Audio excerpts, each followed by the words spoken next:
Ah, hey there. Sorry to show off my skills there, but hey guys, welcome back.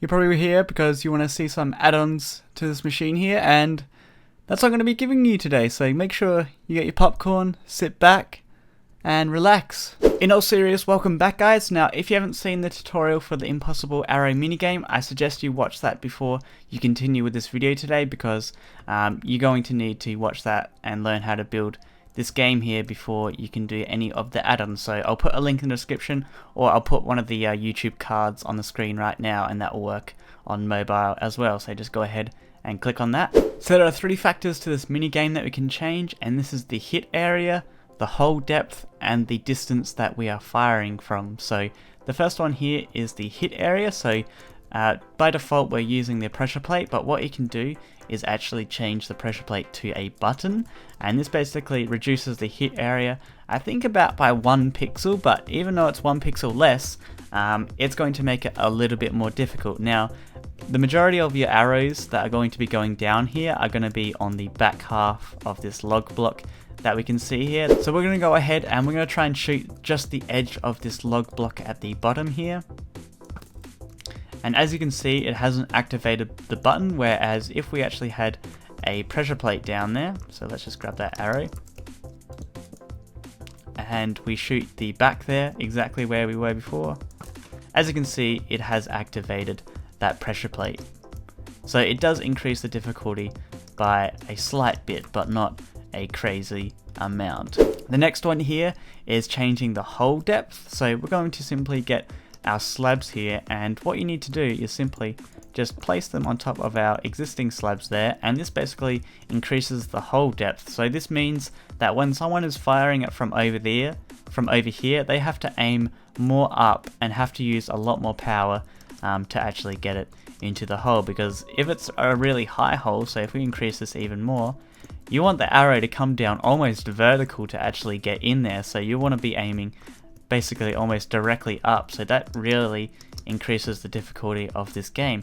And again, this can be combined with our first method there, so maybe you want to change that pressure plate to a button, and that again will add that slight degree of difficulty to the game. Now the last one here is changing the distance which we are firing it from. So by default we've got 5 spaces from the machine here, so what we're going to do is actually extend this back. So we're just going to destroy the fences here, and then we'll destroy the hoppers. So you want to extend this redstone here back as far as you want. Now it's a maximum of 16. Right now it is 7, so 8, 9, and then 10, and maybe 11. So we'll stop at 11 there. And then our fences are going to go here, and then our dropper is going to go there, and then place one like that. Now targets further away are a lot harder to hit, and in terms of Minecraft we've actually got to use more bow power to actually get the arrow over there. So if we try and do this, our skill has actually kind of gone off, because we're really used to this version, but now that we're going to this longer distance one, it is a lot harder to actually hit. And again, we can combine this second one and this first one as well with this to make a really hard game. So that is the difficulty changes that you can make to this mini game to make it harder. So those are the 3 factors that you can change to the game to make it more difficult. What we're going to do now is go over a new way that you can actually distribute a prize to someone. So this is making someone hit 3 of the pressure plates, and then once they are all hit with the arrows, then it will distribute a prize. Now arrows are only alive for a minute, so if the person takes longer than a minute to hit all the 3 pressure plates, you're going to have to re-hit those pressure plates again, which is a bit of a challenge, but maybe there'll be a big reward after it. So what I'm going to do is I'm going to build one of these, and then I'm going to show you just a quick tip, or a quick trick with actually tiling these mini games together. So a cool tiling trick we can actually do with this is, instead of leaving a gap and then building a new one, what we can do is we can actually continue this. So what we'll do is we'll put a glass block here, under that we'll have like a log, and then we'll just fill that in like that. And as you can see, you've probably got the gist already, but we're basically building one right next to it. And let's place that down. We have another 3 high pillar here, slabs on the top of that, 2 redstone lamps, and then we just need to get some redstone out. So that goes there, block. And I think you guys are getting the gist. So there we go, we got a second one on the side here, and we're going to build one more, so let's just quickly do that. Now we've built 3 of them, and what we're going to do is we're going to combine them all to create an AND gate. Now why this might be useful is because if someone was just to hit a single one with an arrow and then get a diamond chest plate, it's not really worth it. We want them to earn that diamond chest plate. So what we're going to do is we're going to come at the back here, and it is very, very, very simple. What we're going to do is we're going to place redstone at the back here, and you'll notice that it's being powered on, and that's because of the redstone torches under each of these blocks. Now when each of those pressure plates are turned on, so when there's an arrow in them, it will turn off these torches under them, which once all of them are turned off, it will turn off this redstone here. So that is basically an AND gate. So we can connect this to whatever we like. So maybe we'll put a block there just so basically we haven't won yet, and once we do win, this will be turned on, and then we can activate some sort of dispenser. So let's set up something right now. So here we go, what I've done is I've connected the redstone at the back here to this block here, and connected to that block is a redstone torch under this dropper, and then I've just covered that, put that on top, or put the dropper on top of that redstone torch, and then surrounded the dropper by old blocks and put a fence on the front just so nobody on the outside can actually right click it and get onto the inside and simply just take them out. They actually have to win, and then the dropper will drop them out of it. So let's just go ahead, and we're going to get an arrow real quickly.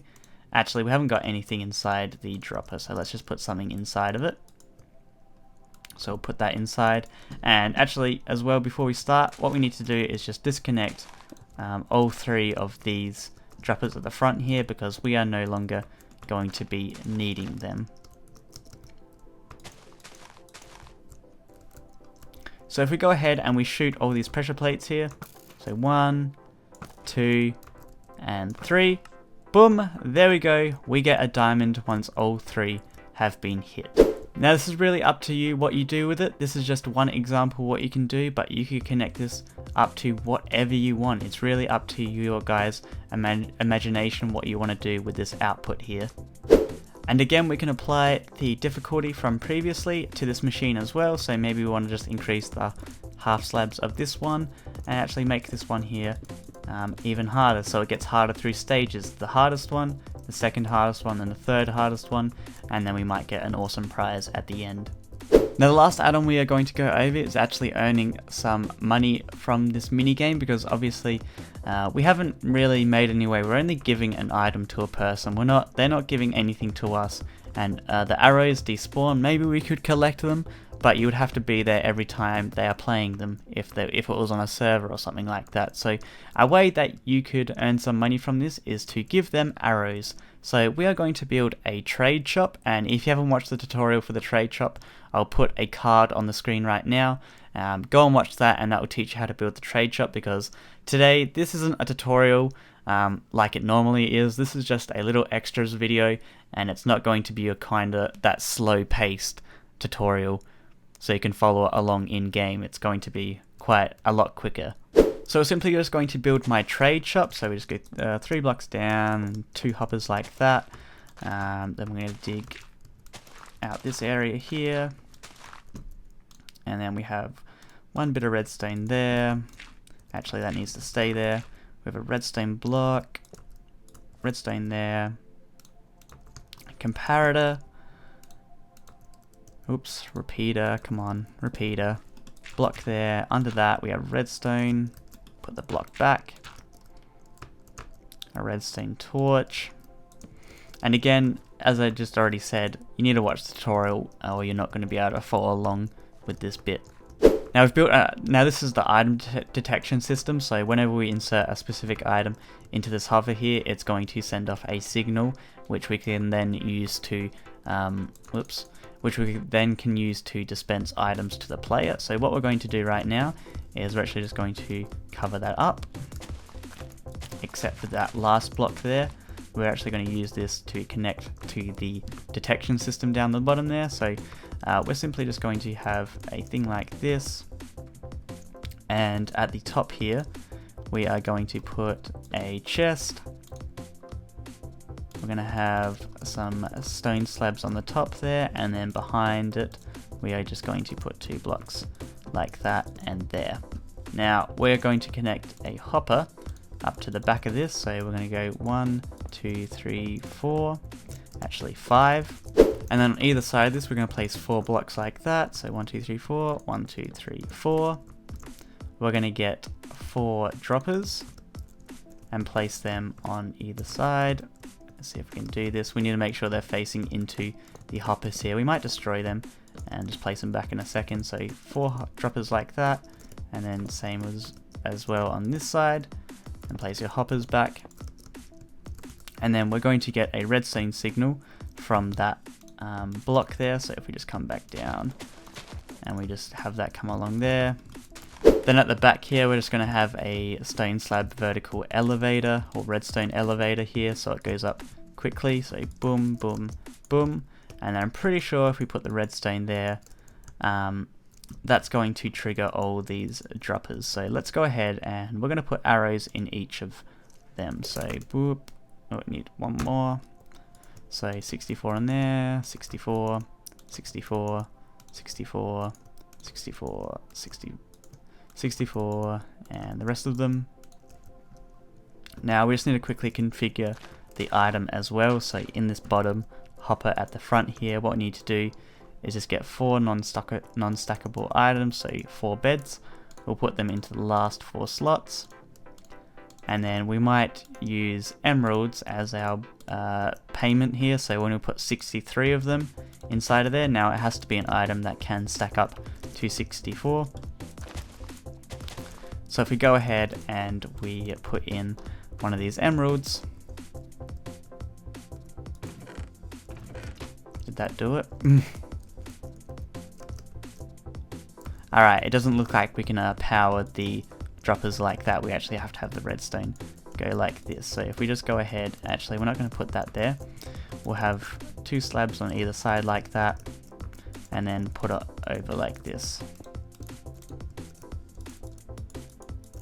So there we go, and if we go ahead and we do this now, it should give us 8 arrows each time we put in one of these emeralds. So we got 8 arrows, so if we put in another one again, we're going to get 8 arrows again. So this is a way that you can actually earn some loot from it. Now you can change this emeralds to whatever you like. This is just the item that I wanted to use. So you can use diamonds. You can also increase the length of this. So we've got 4 here. You can extend this maybe back another 4, but make sure that you have like a repeater here, or the signal might not reach. But anyway, that's a way that you can make some money through arrows that will be used on this machine here. So that's basically going to wrap up this extras video today. These are just a bunch of ideas I had while I was building the original mini game. Now I want you guys to actually take this as a bit of inspiration. A lot of people, they just build my tutorials and then end off with that. Why don't you build my tutorials and then try and expand on it? And this is kind of an example right here. I've used an AND gate over here, we've increased the difficulty, and this is stuff that you could do to all my tutorials that I've shown you, and it's possible. So take this as a bit of inspiration, try and add on to it, make it a little bit more exciting. But anyway, that's enough of that. I'll see you guys later. Hopefully you did enjoy this video. I don't care if you like, dislike, whatever you want on this video. I really just wanted to share these ideas with you guys. So I'll see you guys later. Bye bye.